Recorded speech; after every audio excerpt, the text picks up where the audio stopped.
Hey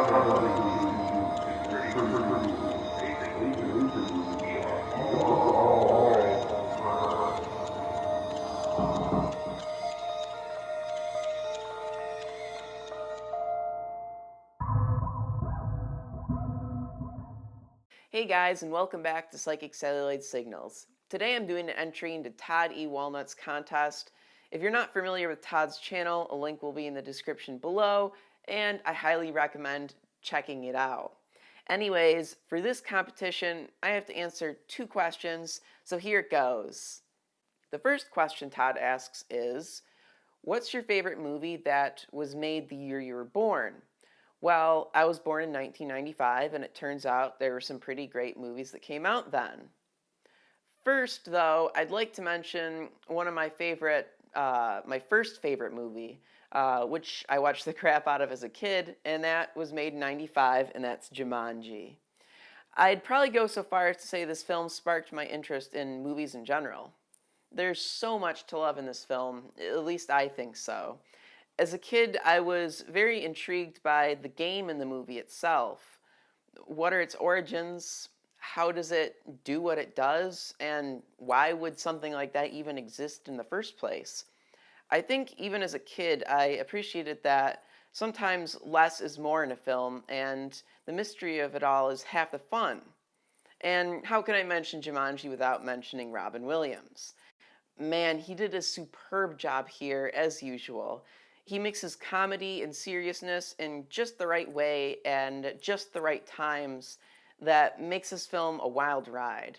Now, as for my favorite 1995 movie, there were some strong contenders, like 12 Monkeys and Seven, for example, but I'd have to say I think my favorite movie that came out in 95 was Leaving Las Vegas, commonly known as that depressing film that won Nicolas Cage an Oscar.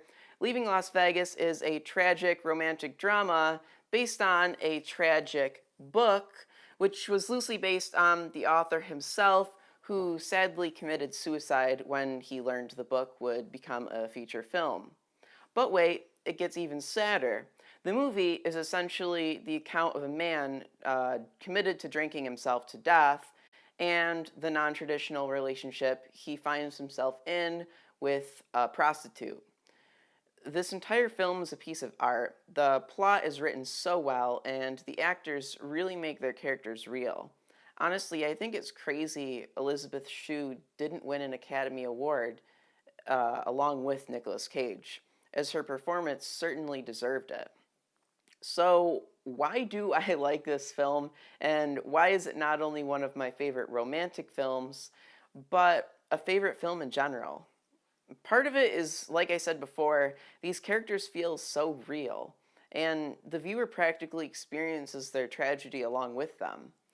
But the story itself is so real. And don't get me wrong, I don't think all life is tragedy like this film, but like the film, there is a lot of tragedy in life, and I think this film pretty much encapsulates that aspect of life superbly, and the romance just further tugs at your heartstrings. So, viewers be warned, be prepared to feel some heavy emotions after watching this film.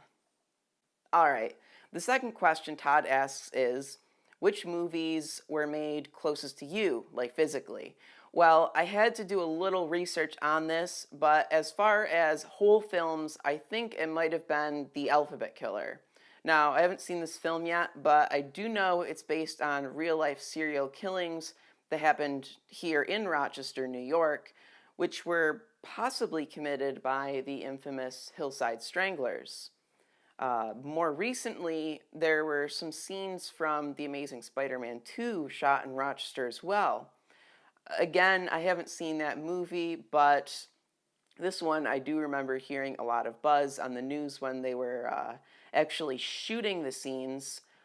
But aside from the films shot in the area, and expanding on the question a little bit, I think Rochester is much, much more interesting for the films it's made possible than the ones that were actually made here.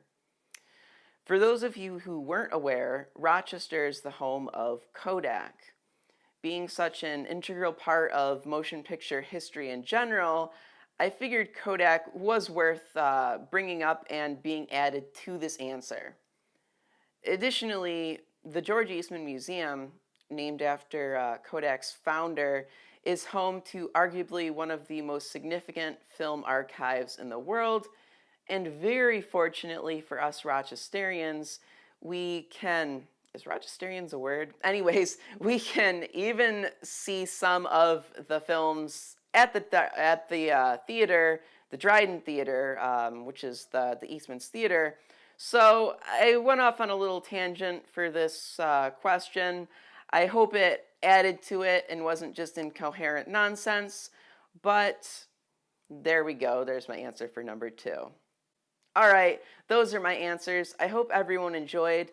Thanks to Todd for hosting another giveaway. His giveaways are always fantastic, so I recommend checking this one out, and I'll leave a link to that below as well. Let me know what you think about my answers. If you enjoyed my ramblings, and other than that, keep it psychic and keep it real.